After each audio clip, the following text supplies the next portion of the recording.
Hello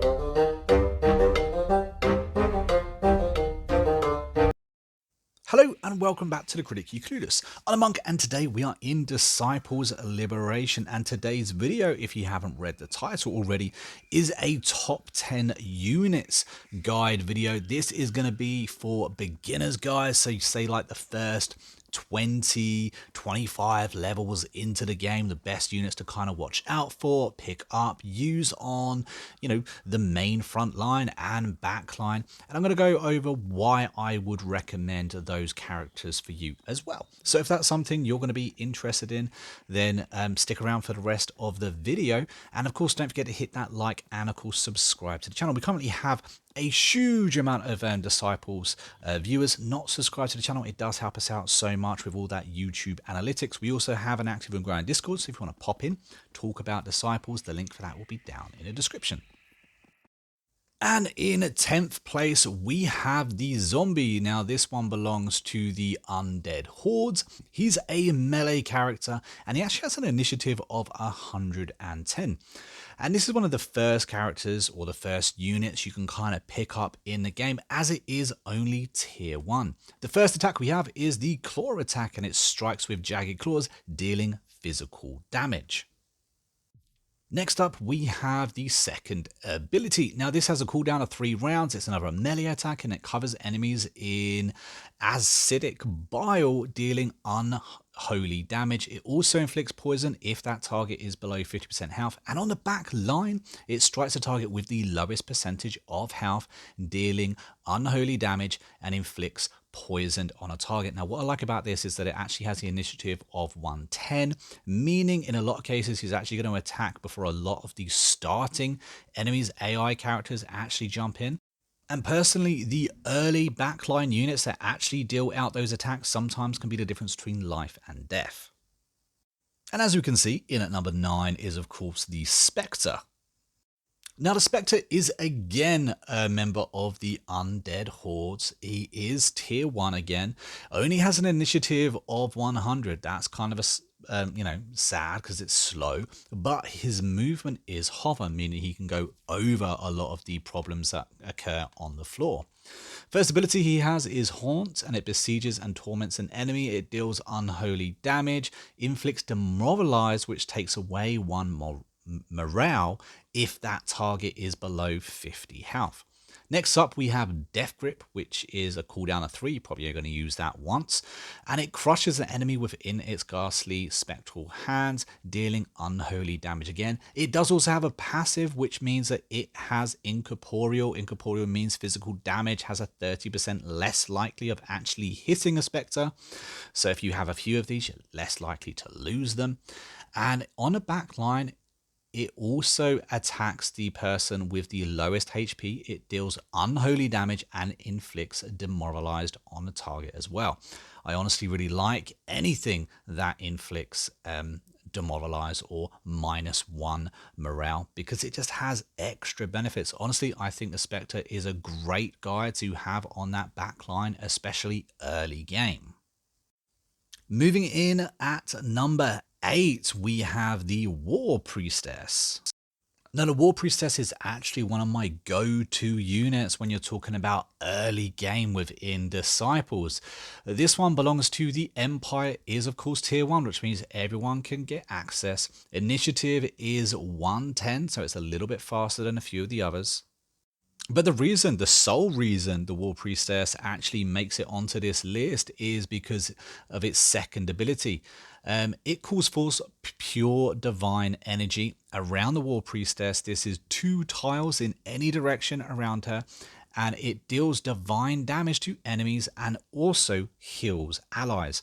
Absolutely amazing healer. Maybe not the biggest chunk of energy, but when you very first start in the game, can literally be the difference between losing a battle and winning a battle. Not only are you healing your own units, but you are also attacking the AI. Honestly, I went through so many of these when I very first started Disciples, and I think that you could do a lot worse. Also has a backline ability. It grants divine protection and blessed to allies till the end of the battle. Divine Protection is a plus 15 resistance. Blessed is healing received is increased by 50%, which is actually quite massive. Standard ability is just a mace strike, and it deals physical damage. Early game, actually having a few of these War Priestesses mixed with one on the back line can seriously save your game. Try that little combination out and let me know what you think. In at number 7, we have the Berserker.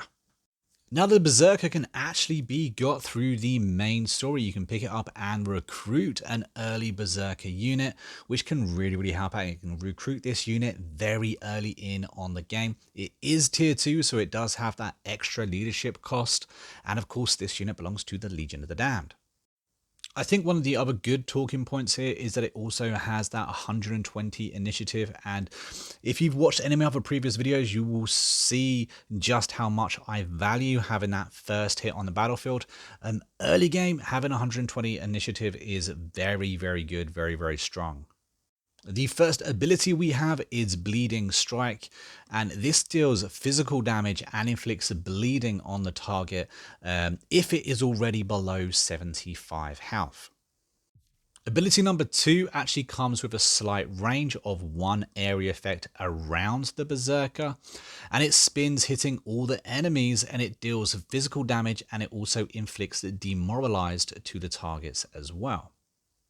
And as we've mentioned before, taking that -1 on morale is a really good way to debuff the AI.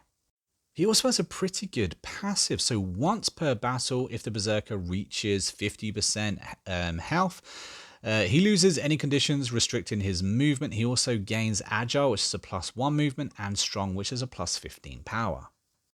And for the back line, we grant Quick and Strong to an ally that has the lowest percent of HP. And in at number 6, we have the Banshee. This, again, movement-wise, is a hoverer, meaning they can go over a lot of the status effects on the floor. It's a member of the Undead Horde, is tier 2, so it does cost that a little bit more, and is only 100 initiative, so keep that in mind. But the first ability is Wail, and this operates in a cone effect, meaning it can hit multiple enemies. It deals unholy damage and inflicts confused on targets if they are below 75% of their health. Any attack that offers an area of effect and actually manages to attack successfully multiple targets is a plus for me, and I think the Banshee early game does that perfectly. Ability number 2 is Still Voice, and it rips away the voice of an enemy. It does exactly what it says there. It deals unholy damage, and it also inflicts silence. Silence means they can't use ability 2, 3, or spells in the case of Aviana, if you're going against her. And for the Banshee's passive effect, it is incorporeal, meaning that physical attacks have 30% less likely to actually hit, which is fantastic. And for a backline effect, it actually protects the ally with the lowest percentage of HP. It grants them incorporeal, resilient, and quick. Now, resilient is a +10 to all resistances, and quick is a +15 to initiative. And first to make it into the top 5 is the Priestess. Now, this is a faction member of the Empire, is again tier 2, and only has 100 initiative, but maybe that's a good thing. Now, the Priestess is a healer. Again, I love healing characters. We kind of need more of them, unfortunately, especially early game. We don't get too much of an access to them. But as a tier 2 healer, I quite like the Priestess. Its first ability is Retribution, and it rains down a beam of light. It deals divine damage. It also inflicts Weaken to targets if they are below 75 health. Weakened is a -15 power, and of course all resistances. Its second ability though is Healing Chain, and it will literally heal people and grant them regen if they are kind of in a line and touching each other. It's really useful for healing multiple targets, which is why I quite like this. And in conjunction with its passive ability, when you use this effect, it also removes a negative condition from each ally. It's only one from each ally. So if you have, your allies have a number of them, it will randomly choose one to remove. I just think this is a really nice extra bonus. Moving into backline ability, she will also heal one target with the lowest HP. Again, that's why I think the initiative only being 100 is a good thing, because obviously it needs to go out, it needs to move, the units need to be attacked, the AI needs to take its turn, and then the Priestess will step in, restoring HP to the lowest ally with missing health. And in at number 4, can you guess who it's going to be? It is the succubus. Absolutely love this character. I think that, again, it's an underrated character. The reason I like it so much is because very, very early on in the game, it's not even really quest related, you can run into one of these and recruit them straight up into your team so early on. You may not have the leadership points or the space for it, but there again, at that stage, you're going to stick it on the back line. Belongs to the Legion of the Damned. It is tier 2, and of course it hovers as well. That hover movement is very good because, again, as I said, we can go across status effects on the floor unhurt. But one of the main reasons I like the succubus is because she is a healer, and it gives a good chunk of healing as well. It's a ranged healer, so you can kind of heal your allies as they move across the floor. It also grants inspired to the target as well. And inspired is a +2 on morale. The first ability is soul drain, and it drains the target, dealing unholy damage. And that then heals the succubus 25% of the damage dealt. Its passive ability is quite interesting as well, because when an enemy attacks the succubus, it grants itself evasive and inflicts demoralize, which is a -1. And if sitting on the backline, it will choose a target with the lowest physical resistance, dealing confused and weakened. Confused is a -15 to initiative and a 15% chance to miss when attacking. And making its way in very strongly into the top 3 is, of course, the werewolf. Now, personally, I used the werewolf for a huge amount of my very first playthrough. In fact, they were kind of like my frontline inventory. With 120 initiative, they were able to strike quite early on in the battle. I really liked them. They are a member of the Undead Horde, and of course, they are tier 2. Now, the first ability they have is Frenzy, and it rapidly attacks the enemies, dealing physical damage. If that target dies, the werewolf is refunded 1 red AP. Ability number 2 also deals physical damage. It inflicts taunt on a target as well, meaning that target has to attack your werewolf, meaning it can't go off and attack more vulnerable people. So if there's someone you don't like the look of, you can use the werewolf to kind of manipulate that enemy to only attacking the werewolf. One cool feature about the werewolf and why you can use them for so long in Disciples is that their passive ability grants them regen, meaning that every round they are restoring 15% of their base HP. And when sitting on the back line, they grant physical might and improved criticals to allies who are using claws attacks. So if you are running werewolves, having one of these sitting on the back line is a very good way to go, because you are boosting up what they already do. An improved physical might is a +25 to physical damage, which is going to really boost up those werewolves, and it's also a +15 chance on critical chance. Okay, so moving in to the top 2 spots, the best units you can get in a game, and in second place, this was so tight, but in second place, I'm going to have to give it to the Witch Hunter. Now, I absolutely love this character. The Witch Hunter is still currently in my team, even in end game. I just think it's an absolutely fabulous unit, and if you watch any of my videos, you'll see that I have been using it in almost every single one. This is a member of the Empire. It is a 2nd tier character, has an initiative of 120. I quite like that. It's nice and fast.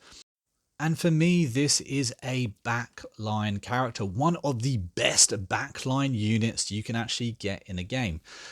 It picks an enemy with the lowest divine resistance and it deals divine damage, and it also inflicts blinded on the target. Blinded is a minus 25% chance in actually hitting your shots. Honestly, I always pop these on the back line if I am able to, especially if I get a character early game. I can't quite afford the leadership cost on the field.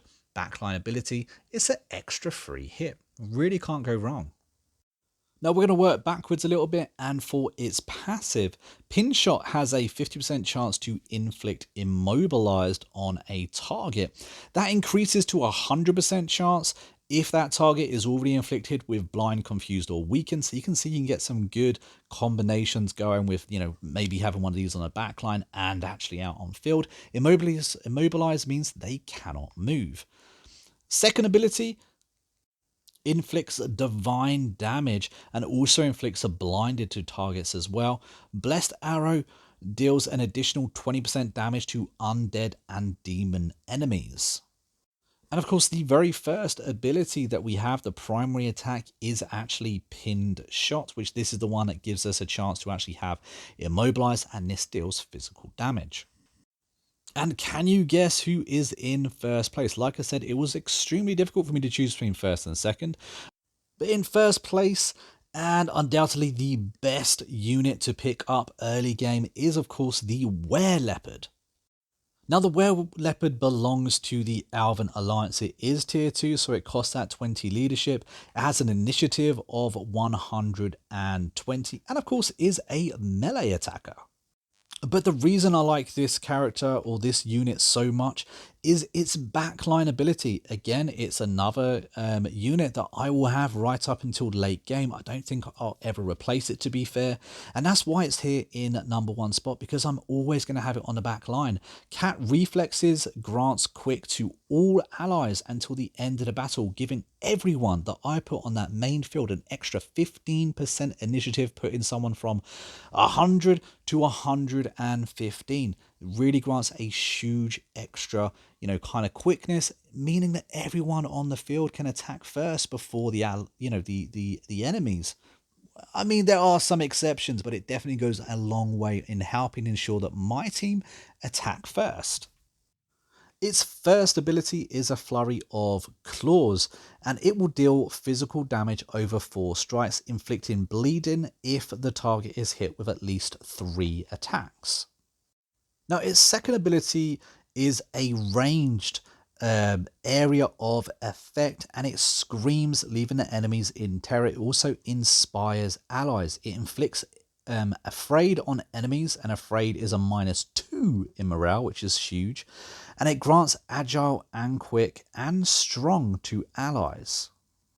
And its passive ability is every time it is attacked, it will have a counter attack and attack back, dealing physical damage. So it's a very good unit to kind of have on the board. You can debuff a lot of enemies, you can buff your own allies. It can also be used as a walking, talking tank, so that way when you have all those melee characters on the field, you can use the Leopard to take the brunt of the damage, dealing out counter strikes.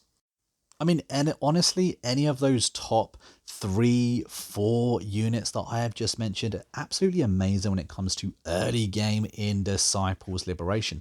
But there you go, guys. They are my top 10 units that I would use early game within Disciples Liberation. If you have anyone that I haven't mentioned, maybe the Warlock or Blackguard perhaps, let me know down in the comments. Who would you have had on this list? Who would you replace, and where would you have them? What number would you have them ranked? But if you've watched this video to the very end, a big thank you to you guys. Honestly, it's very much appreciated. Hopefully you've enjoyed this this video. If you have enjoyed it, found it entertaining, don't forget to hit that like button, and of course subscribe to the channel. And don't forget, we do have that Discord as well, so you are welcome to join, discuss this list, who would you replace, that kind of thing. The link for that is down in the description. And I will see you again in the next episode. In the next video, we're going to be doing the top 10 end game units, the best units in the game. So I hope to see you guys in that part 2. And until then, take it easy. I have been a Monk. We've been a Critically Clueless, and I'll see you in the next video real soon. Until then, happy gaming.